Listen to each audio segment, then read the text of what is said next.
যে বস্তুর ব্যাপারে আল্লাহ তাআলা কোনো প্রমাণ অবতরণ করেননি, আর তাদের ঠিকানা হলো জাহান্নাম। আর জালিমদের কতই না খারাপ ঠিকানা। এই আয়াত হলো একটি নীতিমালা। কোরআনের অন্য এক স্থানে আল্লাহ তাআলা বলেন, ফাআইয়ুল ফারিকাইনি আহাক্কু বিল আমন ইন কুনতুম তা'লামুন। দুই দলের মধ্যে কারা নিরাপত্তার বেশি অধিকারী? মুসলমান এবং মুশরিক, এই দুই দলের মধ্যে আল্লাহ তাআলা বলেন কারা নিরাপত্তার বেশি অধিকারী। তারপরে আল্লাহ তাআলা বলেন, আল্লাযীনা আমানু ওয়া লাম ইয়ালবিসু ঈমানাহুম বিযুলমিন উলাইকা লাহুমুল আমনু ওয়া হুম মুহতাদুন। যারা নাকি ঈমান এনেছে আর তাদের ঈমানকে জুলুমের সাথে মিশ্রণ করে নাই, তাদের জন্যই হলো নিরাপত্তা। যারা ঈমান এনেছে এবং তাদের ঈমানকে জুলুমের সাথে অর্থাৎ শিরিকের সাথে যারা মিশ্রণ করে নাই, তাদের জন্যই হলো নিরাপত্তা। তো আল্লাহ তাআলার মূল নীতি, মানুষ যখন মুমিন হবে এবং তার মধ্যে শিরিক থাকবে না, তার জন্য আল্লাহ তাআলা নিরাপত্তা রাখছেন। আর মানুষ মুমিনও যদি হয় কিন্তু তার মধ্যে যদি শিরক থাকে, তাহলে তার জন্য অনিরাপত্তা, নিরাপত্তাহীনতা। সানুলকি ফি কুলুবিল্লাযীনা কাফারুর রু'ব, কাফেরদের অন্তরে আমি ভীতি ঢেলে দিব, অনিরাপত্তা, নিরাপত্তাহীনতা ঢেলে দিব। কেন? বিমা আশরাকু বিল্লাহ, শিরিক করার কারণে। তো এটা হলো মূল নীতি। মানুষের মধ্যে যদি শিরক ছাড়া ঈমান থাকে তো সে নিরাপত্তা পাবে, নিরাপত্তা বোধ আসবে। আর মানুষের মধ্যে যদি শিরক আসে, চাই তার মধ্যে ঈমান থাকুক বা না থাকুক, তার মধ্যে যদি শিরক আসে তাহলে তার মধ্যে নিরাপত্তাহীনতা আসবে। শিরক কি? শিরক হলো যে আল্লাহর সাথে কাউকে শরীক ভাবা। আমার অসুখ হয়েছে, আমার অসুখ ভালো করার ক্ষমতা আল্লাহর যেমন আছে, এমনিভাবে ডাক্তারেরও আছে। ডাক্তারের কাছে যদি না যাই তো আল্লাহ আমার অসুখ ভালো করতে পারেন না। আমি যদি ক্যাপসুল ট্যাবলেট না খাই তো আল্লাহ আমার অসুখ ভালো করতে পারেন না। নাউজুবিল্লাহি মিন যালিক। তো এটা হলো শিরক। আমার সুস্থতা আল্লাহর সাথে ডাক্তার এবং ট্যাবলেটের কাছে আছে। আমি চাকরি পাইতেছি না, আমার চাকরিটা আল্লাহর কাছেও আছে, সাথে অমুক ঘুষখোর অফিসারের কাছেও আছে। তাকে যদি আমি ঘুষ না দেই আমি চাকরি পাবো না। আমার ব্যবসায় সফলতা লাভ আল্লাহ দিবেন এই বিশ্বাস আছে, সাথে আমি যদি সুদ না নিই, অমুক সুদখোরের কাছ থেকে সুদ যদি না নেই, আমার ব্যবসায় লাভ আসবে না। আমার মামলা লাগছে, আমার এই মামলা আল্লাহ মামলা থেকে উদ্ধার করবেন, সাথে অমুক নেতাকে যদি না ধরি তাহলে আমি এই মামলা থেকে বাঁচতে পারবো না। আমার সৌন্দর্য আল্লাহ দিছেন, কিন্তু এর পাশাপাশি আমি যদি কাফেরদের ওই পোশাকটা না পরি, যেটা বর্তমান লেটেস্ট পোশাক, ব্র্যান্ডের পোশাক, আমাকে স্মার্ট লাগবে না, সুন্দর লাগবে না। এগুলো হলো সব শিরক। আমি আল্লাহর সাথে কাউকে সম্মানের ক্ষেত্রে, সফলতার ক্ষেত্রে, সুস্থতার ক্ষেত্রে, এমনকি আমি যদি মনে করি যে আমাকে আল্লাহ তাআলা যেরকম সুখ দিবেন, এমনিভাবে আমার যদি টাকা পয়সা না থাকে তো আমার সুখটা পাবো না। ওই টাকা পয়সা, ধন দৌলত, এটাও সুখ দেওয়ার একটা মূল চাবিকাঠি। এইটা যদি আমি বিশ্বাস করি, এইটা যদি আমার মনে জায়গা আসে, আমি শিরক করলাম। আল্লাহর সাথে আমি ধন দৌলতকে, টাকা পয়সাকে শরীক বানাইলাম। হে আল্লাহ, তুমি একা সুখ দিতে পারো না, টাকা পয়সাও সাথে লাগে। মানুষ এটা অহরহ বলে। একজন মানুষ বলে যে টাকা হইলে বাঘের চোখও পাওয়া যায়, টাকা হইলে সব পাওয়া যায়, টাকা হইলে হুজুরদের সালামও পাওয়া যায়, টাকা হইলে বড় নেতাদের সম্মানও পাওয়া যায়। তো একজন লোক তাকে বলতেছে যে দেখেন, টাকা দ্বারা সব কিছু পাওয়া যায় না। বলে না, টাকা হইলে সব আছে। তো কিছুদিন পরে তার এমন রোগ হইছে, ওই রোগের চিকিৎসার জন্য সে এক ডাক্তার, এক হাসপাতাল, আর এক হাসপাতাল, বলে যত টাকা লাগবে আপনি সমস্ত টাকা নেন, কিন্তু আমার এই রোগ ভালো হওয়া লাগবে। এখন ওই ডাক্তারের পর ডাক্তার বলে যায় যে আপনার যে রোগ হইছে, এটা যত টাকাই আপনি দেন, এই রোগ ভালো করার ক্ষমতা আমাদের নাই। বলে তাহলে আপনার বড় ডাক্তাররে ডাকেন। বলে বড় ডাক্তারের কাছে যান, ওইখানে আরো টাকা খরচ করেন। তো যত ডাক্তারের কাছে যাইতেছে, ডাক্তারের পরে ডাক্তার বলে যে আপনার যে কিডনি নষ্ট হয়ে গেছে, এইটাকে ঠিক করার আর কোনো ডাক্তার নাই। তো ওই টাকা পয়সার হাতে সবকিছু নাই, ওই ক্ষমতার হাতে, নেতার হাতে সবকিছু নাই। একজনে বলে নেতা আমার পিছনে আছে, আমার কোনো চিন্তা নাই। বলে নেতা তোমার কিছু করতে পারবে না, তুমি বিপদে পড়লে নেতা তোমার কিছু করতে পারবে না। না, বড় নেতার বড় হাত আছে। তো এমন এক মামলায় পড়ছে, নেতাও ওই মামলায় পড়ছে। এখন নেতা নিজেই দৌড়ের উপরে, তো আমারে আর নেতা কি বাঁচাবে? তো সেই জন্য ওই কথা আমরা যেটা অহরহ আমাদের মধ্যে যেটা আছে, আজকে সারা পৃথিবীতে মানুষের মধ্যে নিরাপত্তাহীনতা, মানুষের মধ্যে অস্থিরতা। চাকরি করতেছে, অনেক টাকা বেতন পাইতেছে, কিন্তু তারপরও তার মধ্যে অস্থিরতা। কি খাবো, কি খাবো, আমার ছেলে মেয়েদের বেতন কেমনে দিব, ঈদের সময় কি কিনবো, অস্থিরতা শেষ নাই। অনেক টাকার ব্যবসা আছে, তারপরও অস্থিরতা শেষ নাই, নিরাপত্তাহীনতার শেষ নাই। জীবনের নিরাপত্তা সে খুঁজে পায় না। যে আমি অনেক টাকার মালিক, কিন্তু আমি বুড়া হয়ে গেলে আমার ছেলে মেয়েরা আমাকে কেউ খোঁজখবর নিবে না।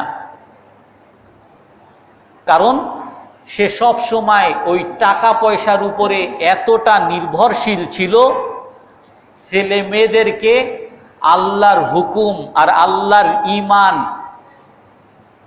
বসানোর জন্য সময় পায় নাই।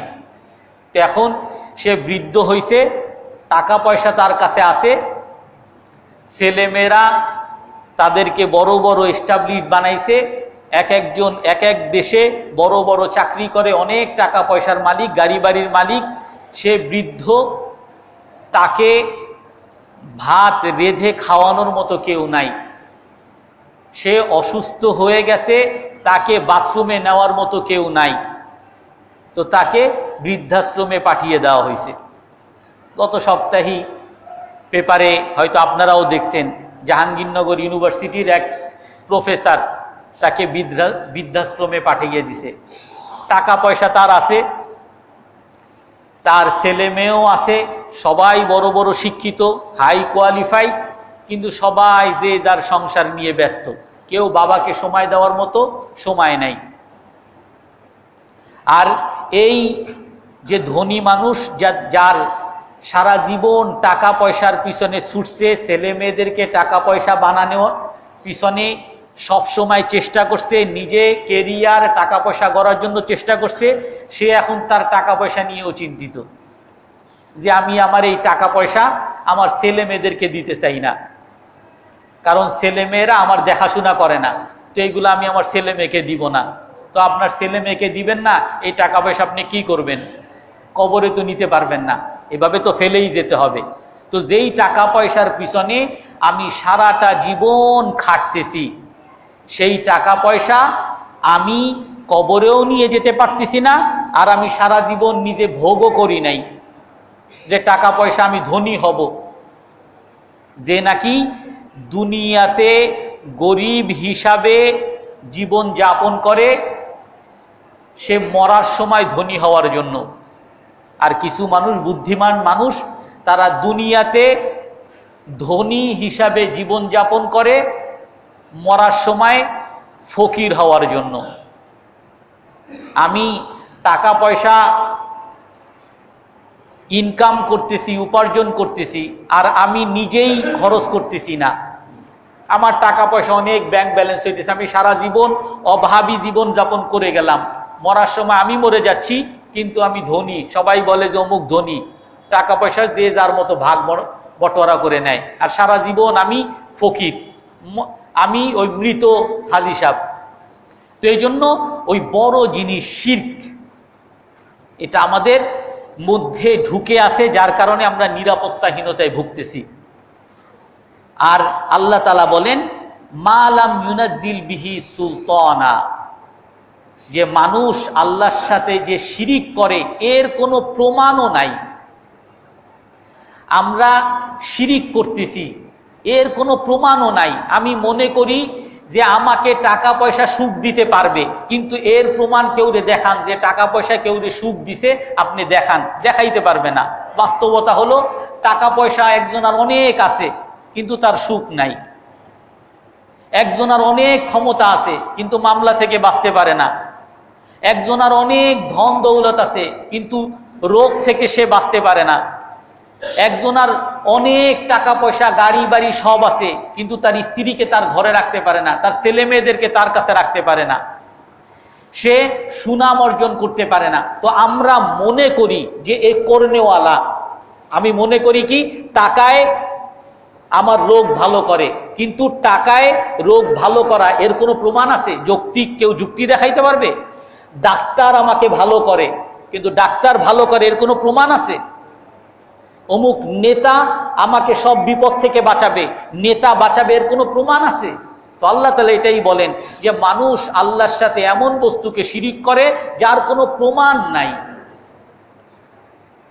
হাসান বসরি রহমতুল্লাহ আলাইহির কাছে একবার এক বড় গভর্নর আসছে। বড় গভর্নর এসে বলে যে দেখেন, ইয়াজিদ তো আমার খলিফা, সে আমাকে এই অন্যায় কাজ করতে বলছে।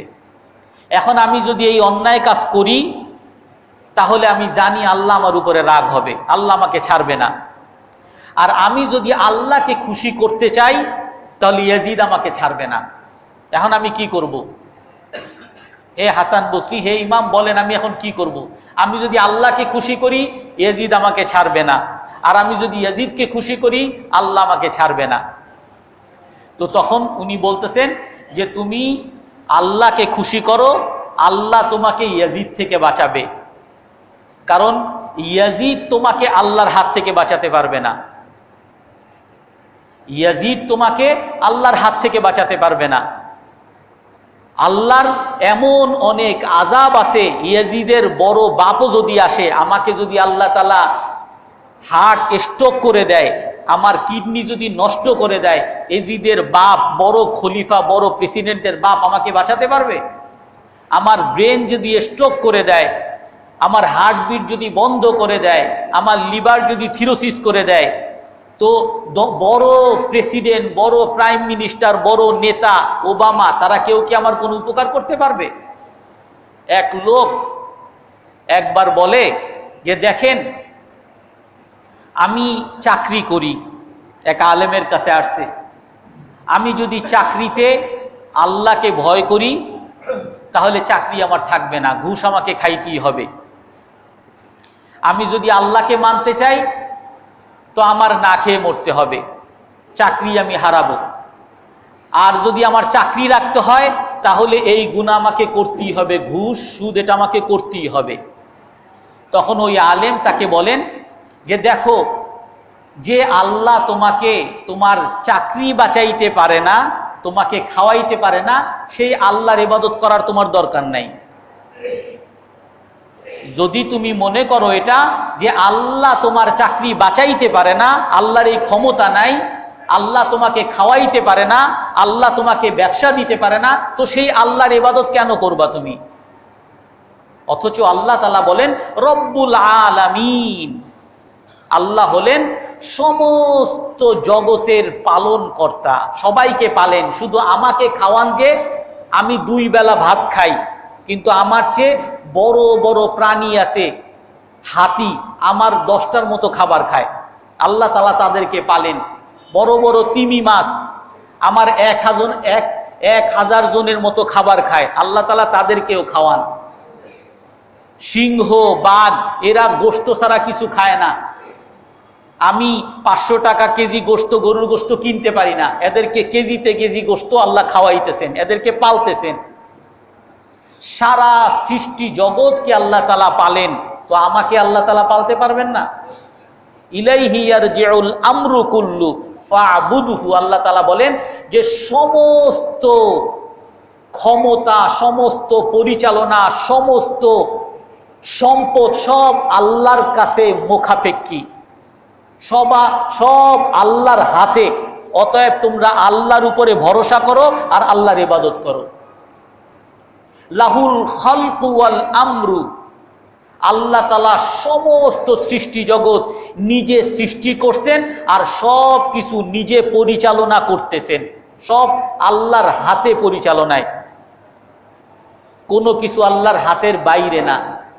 এই বাতাস, এমন কোন পৃথিবীর কোন মানুষ আছে যে বাতাস আমার হাতে, আমি চাইলে বাতাস আপনাদেরকে দিব, অক্সিজেন দিব, আপনারা বাঁচবেন, আর আমি না চাইলে আমি অক্সিজেন বন্ধ করে দিব, আপনারা মরবেন?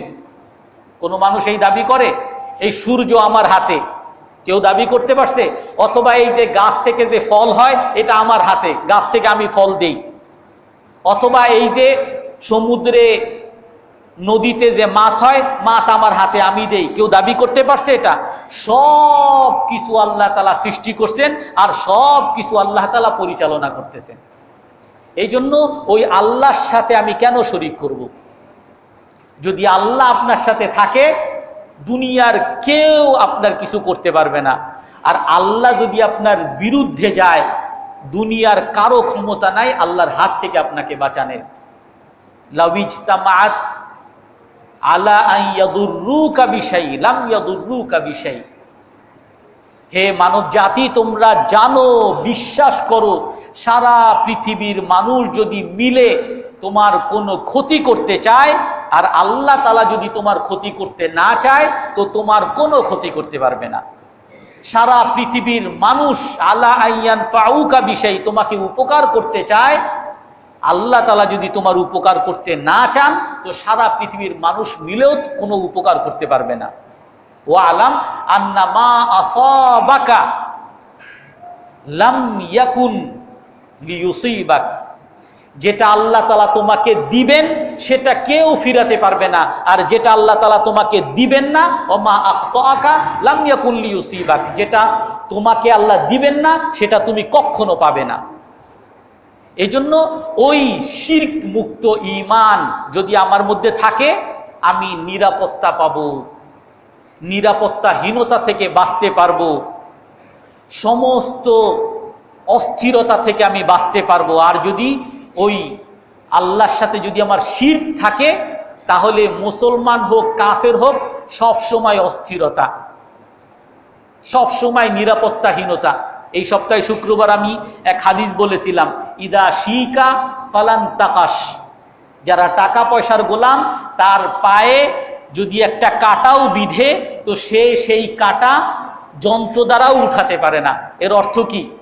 এর অর্থ হলো যে একটু কাঁটা বিধছে, তার এমন অস্থিরতা যে এই যন্ত্র ছাড়া এই কাঁটা আর উঠানো যাবে না। অমুক ডাক্তারের কাছে যাও, ডাক্তার আপনার টেস্টের পরে টেস্ট, সার্জারি লাগবে, অমুক লাগবে, 5 দিন হাসপাতালে থাকা লাগবে, সব কিছুর পরেও তারপরও ডাক্তার বলে যে না, ইনফেকশন হয়ে গেছে, এখনো আপনার সেই কাঁটা উঠে নাই। আর এক ব্যক্তির কাঁটা উঠছে, বলে এই কাটা এমনি ভালো হয়ে যাবে, 2 দিন পরে দেখা যায় এমনি ভালো হয়ে যায়, একটা কাটা কোটার আর কোনো খবরও নেই। এই জন্য হলো যে আল্লাহর উপরে ভরসা করে আল্লাহ তাআলা তাকে নিরাপত্তা দান করেন। আর যে আল্লাহর উপরে ভরসা করে না, আল্লাহর গোলাম হয় না, যে টাকা পয়সার গোলাম হয়, ক্ষমতার গোলাম হয়, ব্যবসার গোলাম হয়, চাকরির গোলাম হয়, দুনিয়ার সৃষ্টির গোলাম হয়, আল্লাহ তাআলা তার অন্তরের মধ্যে এমন নিরাপত্তাহীনতা, এমন অস্থিরতা দিয়ে দেন যে একটা কাঁটা ঢুকলেও অস্থিরতায় সে যন্ত্র দিয়েও সেই কাঁটা উঠাইতে পারে না, এমন একটা হাবভাব তার হয়ে যায়। আজকে সারা পৃথিবীতে দেখেন অস্ত্রের উপরে অস্ত্র বানাইতেছে, অস্ত্রের উপর অস্ত্র বানায়। কেন বানায়? কোনো যুদ্ধ নাই, আমেরিকায় কোনো যুদ্ধ নাই, রাশিয়ায় কোনো যুদ্ধ নাই, কিন্তু crore crore crore billion billion dollar তারা খরচ করতেছে অস্ত্র বানানোর জন্য। কেন? আমারে যদি কেউ হামলা করে, আবার যদি 9/11 হয়, আবার যদি ওইটা হয়, কি হবে? ওই চিন্তাই তারা শেষ, ওই অস্থিরতা, ওই ভয়, ওই আতঙ্ক, ওই আতঙ্কের কারণেই তারা শেষ, তাদের ঘুমও আসে না। ওই ফিলিস্তিনিদেরকে প্রতিদিন হামলা করে, প্রতিদিন বোমা হামলা করে, ক্ষেপণাস্ত্র মারে, তারপরও ফিলিস্তিনিরা ওই বোমা হামলার নিচে, ওই ক্ষেপণাস্ত্রের নিচে আরামে ঘুমায়, আর বলে যে আজকে ঘুমাই, কালকে আবার যদি ক্ষেপণাস্ত্র আসে আবার পাল্টা ক্ষেপণাস্ত্রের জন্য আমরা আবার আন্দোলন করব। এইরকম করে তাদের জীবন। আর ওই ইসরায়েলিরা, তাদের সমস্ত নিরাপত্তা আছে, তারপরও পরিসংখ্যানে আসছে ইসরায়েলের মধ্যে অধিকাংশ ইসরায়েলিরা, প্রায় 70% ইসরায়েল, শুধুমাত্র সেনা ছাড়া সব আমেরিকায় পাড়ি দিছে আতঙ্কে, যে কোন সময় আবার আত্মঘাতী হামলা হয়। কোনো ফিলিস্তিনিদের ইসরায়েলের মধ্যে ঢোকারই ক্ষমতা নাই, এমন প্রযুক্তি লাগিয়ে রাখছে, ঢুকলেই সাথে সাথে তাদের রাডারে ধরা পড়বে, তারপরও তাদের আতঙ্ক। সব আমেরিকায় পাড়ি দিছে। আর ফিলিস্তিনিরা সারাদিন বোমা হামলা করে, তাদের মাথার উপরে ক্ষেপণাস্ত্র হামলা হইতেই আছে, তারপরও তারা নিরাপত্তা বোধ, কোনো চিন্তা নাই।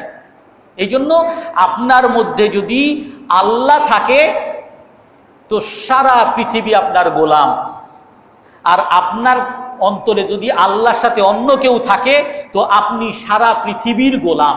আপনি গোলাম, আপনি টাকা পয়সার গোলাম হয়ে যাবেন, ক্ষমতার গোলাম হয়ে যাবেন, সুদের গোলাম হয়ে যাবেন, ঘুষের গোলাম হয়ে যাবেন, স্ত্রীর গোলাম হয়ে যাবেন, ছেলেমেয়ের গোলাম হয়ে যাবেন, বন্ধু বান্ধবের গোলাম হয়ে যাবেন, আপনাকে নাকের রশি দিয়ে শুধু ঘুরাতে থাকবে। এই জন্য আল্লাহর রসুল এক হাদিসের মধ্যে বলছেন যে আল্লাহ তাআলা আমাকে 5টা নিয়ামত দান করছেন, 5টা বৈশিষ্ট্য, যেটা অন্য কাউকে দান করেন নাই। তার মধ্যে একটা হলো নুসিরতু বির-রু'বি মাসিরাতা শাহর, আমাকে আল্লাহ তাআলা ভীতি দ্বারা সাহায্য করছেন। কাফের মুশরিকরা 1 মাস দূরত্ব থেকে মুসলমানদেরকে ভয় পায়। রসুল শুধু চিঠি লেখছেন হেরাকলের কাছে, হে হেরাক, তুমি ইসলাম গ্রহণ করো, আসলিম তাসলাম, ইসলাম গ্রহণ করো, শান্তি পাবা। আর যদি ইসলাম গ্রহণ না করো তাহলে আরিসিয়ানদের যেরকম পরিণতি হয়েছে তোমারও সেরকম পরিণতি হবে।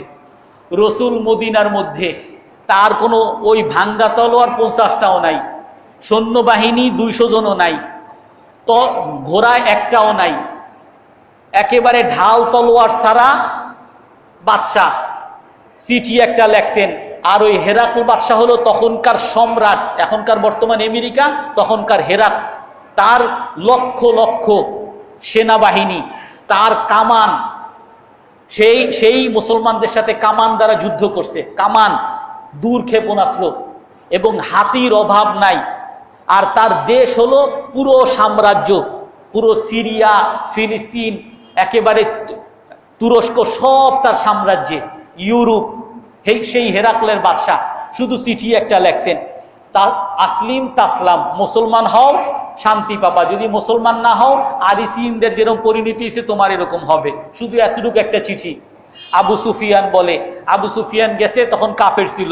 আবু সুফিয়ান তখন ব্যবসার কাজে সিরিয়ায় গেছে, শুনছে হেরাকল বাদশাহ যে আরব থেকে এক দল আসছে, বণিক দল আসছে, ব্যবসায়ী দল, যে তাদেরকে আমার কাছে ধরে নিয়ে আসো।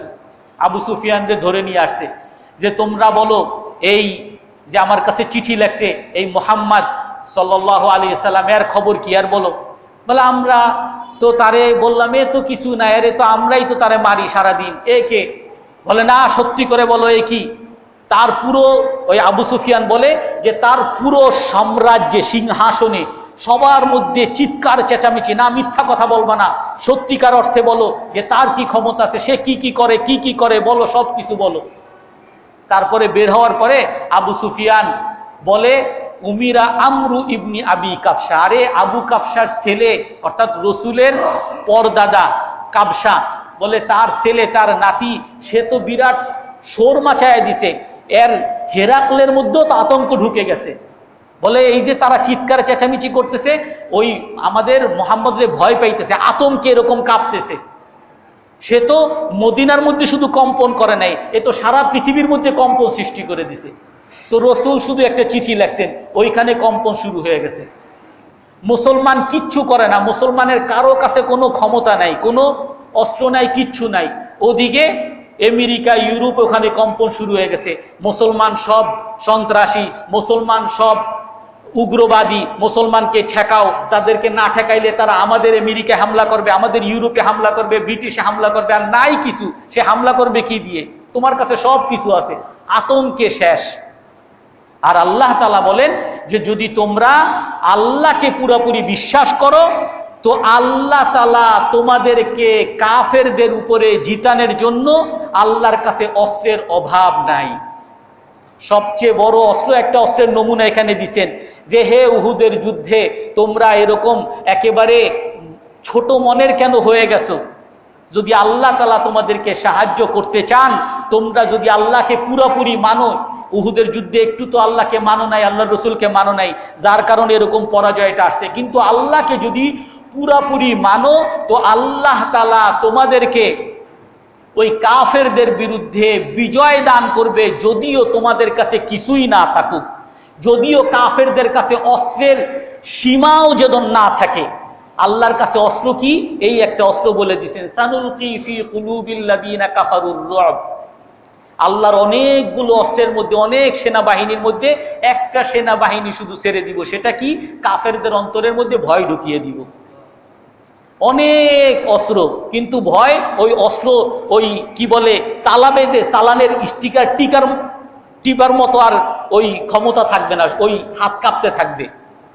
এই জন্য আল্লাহ তাআলার কাছে অস্ত্রের কোনো সীমা নাই। এই জন্য সবচেয়ে বড়, যদি আমরা ভাগ্যবান হব তখনই সফল, বিজয় তখনই পাব যখন আমরা একমাত্র আল্লাহকে বিশ্বাস করব এবং আল্লাহর সাথে কাউকে শরীক করব না। আল্লাহ তাআলা আমাদের সবাইকে আমল করার তৌফিক দান করেন। কারো কোনো প্রশ্ন আছে? যে আর ওনারা কিছু বলবেন? জামাতের সাথে কিছু বলবেন? বাবা অনেকগুলো প্রশ্ন। তাগুত কি? তাগুদি জাতি অপশক্তি কাহাকে বলে? কোরআনের মধ্যে আছে আল্লাযীনা ইউমিনুনা বিল্লাহি ওয়া ইয়াকফুরুনা বিত-তাগুত ওয়া মান ইয়াকফুর বিত-তাগুত ফামান ইউমিন বিল্লাহি ফাকাদ ইসতামসাকা বিল উরওয়াতিল উসকা। যারা নাকি আল্লাহর উপরে বিশ্বাস করে তারা তাগুতকে অস্বীকার করে, আর যারা আল্লাহকে বিশ্বাস করে তাগুতকে অস্বীকার করে সে মজবুত খুঁটি ধরল। তাগুত মানে হলো আল্লাহ ছাড়া যত, এই যে বললাম আল্লাহ ছাড়া যাকেই আমরা ক্ষমতাবান মনে করি এটাই হলো তাগুত। আপনি যদি টাকারে আপনার খোদা মনে করেন, টাকা তাগুত। আপনি যদি ক্ষমতাকে আপনার আল্লাহর সাথে শরীক মনে করেন, ওই ক্ষমতা আপনার তাগুত। তো আল্লাহ ছাড়া যাকেই মানুষ ক্ষমতাবান, সুখের উৎস বা শরীক যাকেই করে, এমনকি মূর্তি যাদেরকে পূজা করে মানুষ, সবগুলোকে তাগুত বলে। প্রকৃত গীবত কি? কোন প্রকার? কেমন তার ধরন? গীবত হলো যে আপনার ভাই, যে রসুল বলছেন জিক্রু আখাকা বিমা ইয়াকরাহ, আপনার ভাইয়ের কোনো বিষয় তার পিছনে এমন বিষয় আলোচনা করা যেটা সে যদি শুনে সে মনে কষ্ট পাবে। যেমন সে খাটো, এখন আপনি তার পিছনে বললেন এই যে সোলেমান আছে আমার বন্ধু, এ তো খাটো, এখন এইটাই যদি সে শুনে তাহলে সে রাগ করবে। সে কালো, আমি বললাম সে কালো, যেই জিনিস শুনলে সে রাগ করবে ওই জিনিসই আপনি যদি তার পিছনে বলেন তাহলে সেটাই হলো গীবত। আর বলবেন আমি পিছনে তো বলি না, সামনাসামনি বলি, যা বলার সামনে বলি, তার দিল ফাইরা গেলে ফারুক। আমি তো সামনাসামনি বলি, আমি তুই চোর, আমি তারে সামনাসামনি বলি তুমি চোর, তুমি কাইল্লা, আমি ওরে সামনাসামনি বলি তুই কাইল্লা, তো আমার তো আর কোনো অপরাধ নাই। না, এটা আরো বড় অপরাধ। পিছনে বললে গীবত, আর সামনে বলে আপনি তাকে অপমান করতেছেন। আমি হাদিস একটা বলছি যে সুদের 70টা স্তর আছে, রসুলের হাদিস। সবচেয়ে নিম্ন স্তর হলো আইয়াজনিয়া উম্মাহ, নিজের মায়ের সাথে ব্যভিচার করা। আর ওই সুদের সর্বস্তর সেটা হলো ইস্তিতালাতুল মারই ফি ইরদি আখিহি, মানুষের সম্মানে আঘাত করা, মানুষকে অপমান করা। এটা হলো সবচেয়ে বড় গুনাহ, মানে ব্যভিচারের চেয়েও বড় গুনাহ। তো আপনি একেবারে বলবেন আমি যা বলা সব সামনাসামনি বলি, এই জন্য এই তুই তো কাইল্লা, তুই তো এটা করস না, সামনাসামনি বলি না, আপনি তারে অপমান করলেন, অনেক বড় গুনাহ করলেন। পিছনে বললে গীবত, সামনে বললে অপমান করা। গঠনমূলক আলোচনা, সমালোচনা, সতর্কতা এবং গীবতের মধ্যে সুস্পষ্ট পার্থক্য কি বা কতটুকু? গঠনমূলক আলোচনা, গীবত হলো কোনো ব্যক্তিকে অপমান করা পিছনে, সামনে হলে অপমান। আর গঠনমূলক আলোচনা হলো কোনো ব্যক্তিকে উদ্দেশ্য না করে ওই বিষয়টাকে, ওই দোষটার সমালোচনা করা। রসুলের কাছে একবার এক সাহাবী আসছেন, আব্দুল্লাহ ইবনে লুতাইবিয়া, এসে বলতেছেন হে আল্লাহর রসুল, এই যে আপনি আমারে জাকাত আনতে পাঠাইছেন, এই হলো জাকাতের সম্পদ, আর এইগুলো হইল আমাকে মানুষ হাদিয়ে দিছে। রসুলের চেহারা কালো হয়ে গেছে।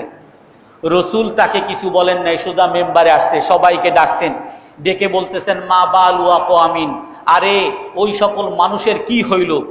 কিছু মানুষ এসে আমাকে বলে যে আপনি আমারে জাকাত আনতে পাঠাইছেন, এই আপনার জাকাত, আর এগুলো হইল আমাকে হাদিয়ে দিছে। তাকে কি, সে যদি তার বাড়িতে বসে থাকতো, হাল্লা জালাসা ফি বাইতি আবিহি, সে যদি তার বাপের বাড়িতে বসে থাকতো, তার কাছে কি এই হাদিয়া আসতো? সেই জাকাত আনতে গেছে বলেই তো তার কাছে হাদিয়াটা আসছে। এই জাকাত, এই হাদিয়া, এই ঘুষ যে খাবে, কাল কিয়ামতের দিন এই ঘুষের উট তার কাঁধের উপরে সওয়ার হবে। তো আল্লাহর রসুল একটা দোষের, ঘুষের সমালোচনা করতেছেন, কিন্তু ওই সাহাবীকে অপমান করেন নাই, সাহাবীর নাম টাম নেন নাই। রসুল ওইটা সমালোচনা করা লাগবে, এই জন্য রসুল ডেকে সবাইকে আমভাবে বলতেছেন। এরকম একজন আসে, এসে বলতেছে এটা আমার, ঘুষকে বলে যে এটা হাদিয়া, সমালোচনা করতেছে। তো এটা হলো গঠনমূলক সমালোচনা, কোনো এক ব্যক্তিকে আপনি অপমান করতে পারবেন না। গীবতকারী, নাফরমান, পরসম্পদ হরণকারী, এতিমদের প্রকৃত হক লুণ্ঠনকারী ও ভঙ্গকারী, নিরীহ সাধারণ মানুষকে অযথা ভীতি প্রদর্শনকারী, সন্ত্রাসী, দুষ্ট ব্যক্তি ও দুষ্টচক্র, জুলুমবাজ, জালিম, শয়তান, সর্বদাই মিথ্যাবাদী, প্রকৃতই সুদখোর, মহাজন, অবৈধ মজুদদার, ব্যাপারী, সুযোগ সন্ধানী, ব্যবসায়ী, ঠক, বাটপার, প্রতারক শ্রেণীর মানুষ এবং তাগুতের পূজারী, প্রগতিবাদী, নাস্তিক, অহংকারী, খাদ্যে ভেজাল মিশ্রণকারী ইত্যাদি শ্রেণীর মানুষ, এদের তওবা রমজান মাস এবং কখনো কবুল হবে কি, কোনো প্রকার ক্ষীণ সম্ভাবনা আছে কি, ব্যাখ্যাসমূহ সুস্পষ্ট উত্তর, সদুত্তর চাই। এগুলো হলো সব কবিরা গুনাহ, যেগুলো এখানে বলছে মানে বড় গুনাহ। আর বড় গুনার ক্ষেত্রে আল্লাহর রসুলের হাদিস আছে, যত বড় গুনাই করুক মানুষ, আল্লাহর কাছে যদি তওবা করে তো আল্লাহ তাআলা সমস্ত গুনাহ মাফ করে দিবেন। কিন্তু তওবার শর্ত আছে। তওবা কাকে বলে? তওবা বলে হলো 4টা জিনিসকে। এক হলো যে অপরাধটা করতেছে, ঘুষ খায়, ঘুষ সাথে সাথে ছাড়তে হবে। ঘুষও খায় আবার তওবাও করে, এই তওবা কবুল হবে না, ঘুষ সাথে সাথে ছাড়তে হবে। সিগারেটও খায় আবার তওবা করে, এই তওবা কবুল হবে না। তো যেই অপরাধ করে সেটা ছাড়তে হবে। 2 নাম্বার হলো যেটা করছে সেটার জন্য সে অনুতপ্ত হতে হবে। এমন না যে ঘুষ তো সবাই খায়, আমি একটু খাইছি তাতে কি হয়েছে, অনুতপ্ত নাই, না, অনুতপ্ত হতে হবে, অনেক বড় অপরাধ করছি। আর 3 নাম্বার হইল ভবিষ্যতে আর কোনো দিন এই ঘুষ খাবো না, এই অঙ্গীকার করতে হবে। আর 4 নাম্বার হলো যার কাছ থেকে এতদিন ঘুষ খাইছি তার ঘুষটা তার কাছে পৌঁছিয়ে দিতে হবে। যদি কোনো হুকুকুল ইবাদ হয়, মানুষের হক হয়, তা মানুষের হক মানুষের কাছে পৌঁছাইতে হবে। যার গীবত করছি তার কাছে মাপ চাইতে হবে। এগুলো হলো তওবার শর্ত। এই শর্ত পূরণ করে যদি তওবা করে কেউ, তো আল্লাহ তাআলা তার সেই তওবাকে কবুল করবেন। যাহারা জীবদ্দশায় কখনোই কোরআন শিক্ষা গ্রহণ করে নাই, শুধুমাত্র দর্শক শ্রোতা হয়ে থেকেছে, কোরআনে পাক ধরে নাই, পড়ে নাই, কোনো প্রকার চেষ্টা করে নাই, সচেতন সৎ প্রচেষ্টায় চালায় নাই, কোনোরূপ গঠন বিশুদ্ধতা যাচাই করে নাই, প্রয়োজন বোধ করে নাই, কোরআনের দিকে ফিরে আসে নাই, অথচ সদা সর্বদা গুরু গম্ভীর, আল্লাহ, এ তো বিরাট, এ তো আরেক গবেষণা প্রশ্ন, পাণ্ডিত্য ভাব প্রদর্শন করেছে এবং অহমিকা দেখিয়েছে, নিজের জ্ঞাতসারে কিংবা অজ্ঞাতসারে জ্ঞান পাপী সেজেছে বা হয়েছে, সূরাসমূহের সঠিক বিশুদ্ধ উচ্চারণ শেখার ও অর্থ জানার আগ্রহ দেখায় নাই, কোনো প্রকার স্টাডি করে নাই এবং সে মোতাবেক নামাজ পড়ে নাই, মানুষের প্রতি কখনোই সদাচরণ করে নাই, আল্লাহর হক, মানুষের হক ও কোরআনের হক আদায় করে নাই, তাহাদের মৃত্যুর পর সেই সকল ব্যক্তির শবদেহের সম্মুখে শিয়রের পাশে বসে পবিত্র কালামে পাক কোরআন শরীফ পড়ার যৌক্তিকতা বা ফায়দা কতটুকু আছে এবং ইহার ফজিলতি বাকি, শবদেহের কর্ণকুহরে কোরআন মনিদের পবিত্র বাণী প্রবেশ করে কি, মৃতদেহকে উদ্দেশ্য করে কোরআনে কারিম পড়ার পণ্য কতটুকু, অনেকে বলে থাকে মৃত ব্যক্তিকে কেন্দ্র করে শতবার খতম দেওয়া হয়েছে ইত্যাদি ইত্যাদি, এতে করে এরূপ উপরিল্লিখিত মৃত ব্যক্তির কর্মফল বা পাপমোচন হয় কি, অথচ ওই ব্যক্তি জীবদ্দশায় সুস্থ অবস্থায় একটি বারের জন্য কোরআন শরীফ স্পর্শ করে নাই, কোরআনের পবিত্র বাণী মুখে শুদ্ধভাবে আনে নাই এবং কর্ণকুহরে কখনো প্রবেশ করে নাই। অতএব হায়, মৃতদেহের পাশে বসে কোরআন পড়ার যথার্থতা কতটুকু যদি না সে মুত্তাকি মুমিন হয়, ইতিকাফের পর বাস্তব জীবনে পরিবর্তিত না হলে তার জীবনের মূল্য কি আছে? যিনি প্রশ্ন লেখছেন, অনেক কষ্ট করে লেখছেন, অনেক গবেষণা করে লেখছেন, তাকে অনেক ধন্যবাদ। তো যেটা বলছেন সব সঠিক কথা বলছেন। একজন মানুষ সারা জীবন সে কোরআন মতো চলে নাই, তো তারে যদি কি বলে তার মৃতদেহের পাশে যদি কোরআন কেউ খতম করে, তো এর দ্বারা লাভ আছে কিনা? তো এক তো হলো যে অনেক মানুষ এরকম বলে যে, যেমন যদি হাদিসের মধ্যেও আছে যে ব্যক্তি রোজা রাখলো অথচ সে হাদিসের মধ্যে আছে মাল্লাম ইয়াদা কাওলা জুরি ওয়াল আমালা বিহি, সে পাপ কাজ ছাড়লো না এবং পাপ কথা ছাড়লো না, তাহলে তার রোজার দ্বারা পিপাসার্থ থাকা ছাড়া আর ক্ষুধার্ত থাকা ছাড়া কোনো মূল্য নাই। এখন একজনে প্রশ্ন করছে, যেহেতু পাপও করলাম আর পাপ করার কারণে রোজার কোনো মূল্য নাই, তাহলে রোজা ভেঙে ফেলি। কারণ আপনি কি ফতুয়া দিবেন যে আপনার পাপের তো রোজার কোনো মূল্য নাই, রোজা ভেঙে ফেলেন, এটা বলবেন আপনি? না, রোজা আপনি রাখেন, রোজা আপনার উপরে ফরজ, ওই ফরজ হয়তো আদায় হয়ে যাবে, দায়িত্ব এটা আদায় হয়ে যাবে, বাকি যে সওয়াব যেটা পাওয়ার কথা ছিল সওয়াব আপনি পাবেন না। যেমনিভাবে আমরা বলি, যদি একজনে কি বলে নামাজও পড়ে আবার সে সিনেমাও দেখে, এখন সিনেমা দ্বারা তার পাপ তো মেয়ে দেখার দ্বারা জেনার গুনাহ হতেছে, পাপ জাহান্নাম অনিবার্য, তাহলে নামাজ পড়ে আর তার কি লাভ? কারণ কি বলবেন, তার নামাজের আর দরকার নাই? না, কিয়ামতের দিন আল্লাহ তাআলা দাড়ি পাল্লা দিবেন, ফাআম্মা মান সাকুলাত মাওয়াজিনুহু ফাহুয়া ফি ঈশাতির রাদিয়া, যার দাড়ি পাল্লায় নেকির পাল্লা বেশি হবে, নেকি বেশি হবে, সে জান্নাতে যাবে, আর যার গুনাহের পাল্লা বেশি হবে সে জাহান্নামে যাবে।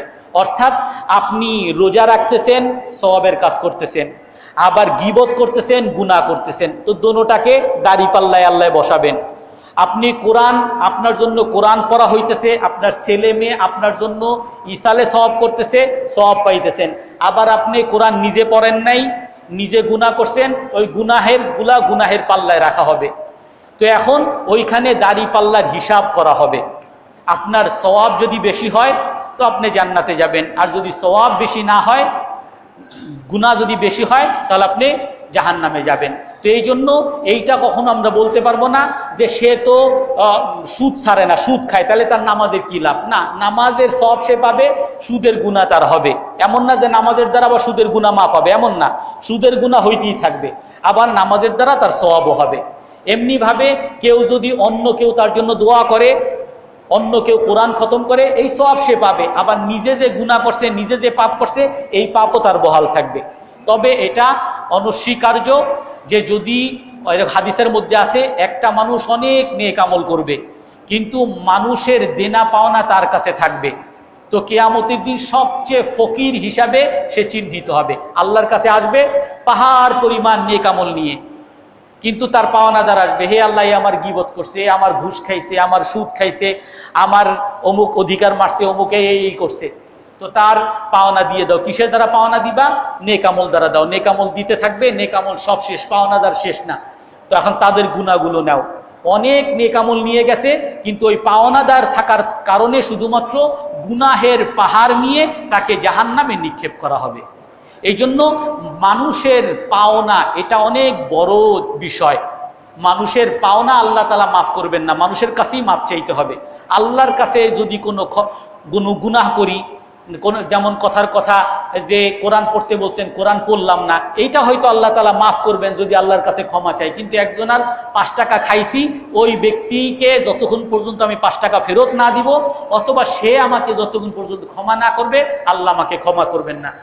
আর এতেকাফ ওই একই বিষয়, কেউ এতেকাফ করলে সওয়াব বেশি পাবে, কিন্তু এতেকাফ করে আবার সেই আগের মতো তার ওই সুদী জীবন, ঘুষি জীবন, তাহলে ওই গুনাহ তার থেকেই যাবে। এই জন্য আমার এতেকাফটা তখনই কার্যকর হবে, রোজাটা তখনই কার্যকর হবে। কবুল হওয়া, কবুল আমরা বলি না হে আল্লাহ কবুল করেন, কবুল হওয়ার আলামত হলো এইটা যে মানুষ যেই আমল করে ওই আমল করার পরে সে গুনাহ ছেড়ে দেয়। রোজা কবুল হওয়ার আলামত হলো রোজার পরে তার জীবনের মধ্যে পরিবর্তন আসে, গুনাহ ছেড়ে দিছে। কিন্তু রোজাও শেষ, রোজাও রাখছে আর সে আগের মতো গুনাহ করে, তো ধরে নিতে হবে এই রোজার সওয়াব আল্লাহর কাছে কবুল হয় নাই। আল্লাহ তাআলা আমাদের সবাইকে আমল করার তৌফিক দান করেন।